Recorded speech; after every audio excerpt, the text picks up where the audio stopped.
DElEd 2018 batch के तृतीय semester के रिजल्ट का डेटा देख करके सभी अभ्यर्थी भयभीत हैं और आप लोग के लगातार कमेंट्स के माध्यम से प्रश्न आ रहे हैं कि डीएलएड 2018 बैच के फोर्थ सेमेस्टर में अगर किसी अभ्यर्थी का एक या फिर दो सब्जेक्ट में बैक लगता है तो क्या थर्ड सेमेस्टर में जो प्रमोट हुए थे वो रद्द माना जाएगा।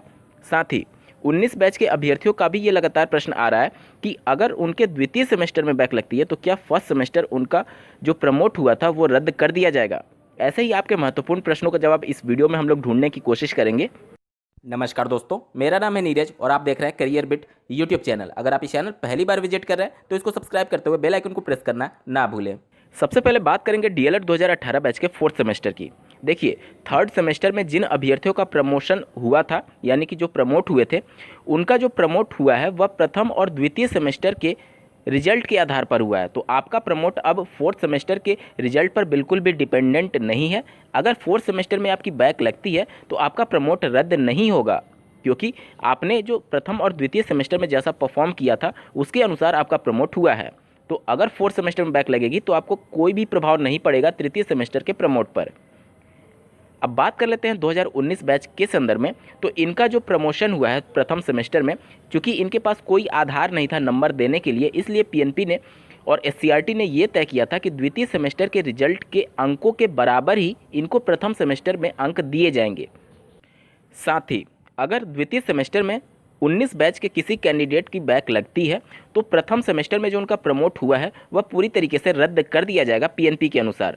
हालांकि इसके लिए अभी ऑफिशियल नोटिफिकेशन पीएनपी या फिर एससीईआरटी की तरफ से जारी नहीं किया गया है, लेकिन एक फ़ोन कॉल के माध्यम से पीएनपी सचिव के द्वारा ये बातें रखी गई थी कि जो 19 बैच का प्रमोशन हुआ है प्रथम सेमेस्टर में वह सशर्त किया गया है, यानी कि अगर आप द्वितीय सेमेस्टर में पूरा क्लियर पास होते हैं तभी आपका फर्स्ट सेमेस्टर का प्रमोट माना जाएगा।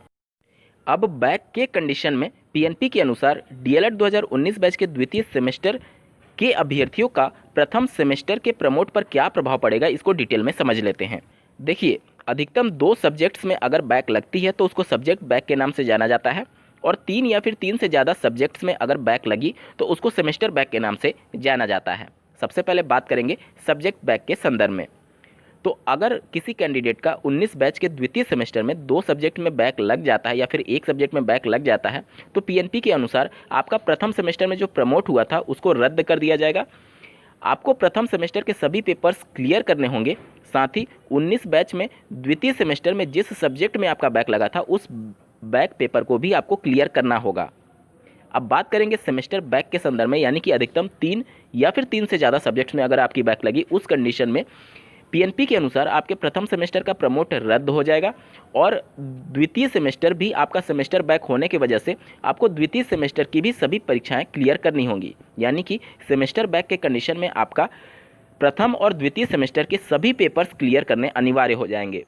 अगर पूरे वीडियो को मैं समराइज करूँ तो 18 बैच का अगर फोर्थ सेमेस्टर में बैक लगता है तो उनके तृतीय सेमेस्टर के प्रमोट पर कोई भी प्रभाव नहीं पड़ेगा, लेकिन अगर 19 बैच का बैक लगता है तो सब्जेक्ट बैक के कंडीशन में उनको उस सब्जेक्ट बैक को क्लियर करना होगा और प्रथम सेमेस्टर के सारे पेपर्स को क्लियर करने होंगे। और अगर सेमेस्टर बैक होता है तो उस कंडीशन में उनको प्रथम सेमेस्टर के साथ साथ द्वितीय सेमेस्टर के भी सारे पेपर्स को क्लियर करने होंगे। दोस्तों, मैं उम्मीद करता हूँ आप सभी को चीज़ें समझ में आ गई होंगी। इस वीडियो को देखने के लिए आपका बहुत बहुत धन्यवाद। भगवान करे आपका दिन शुभ हो।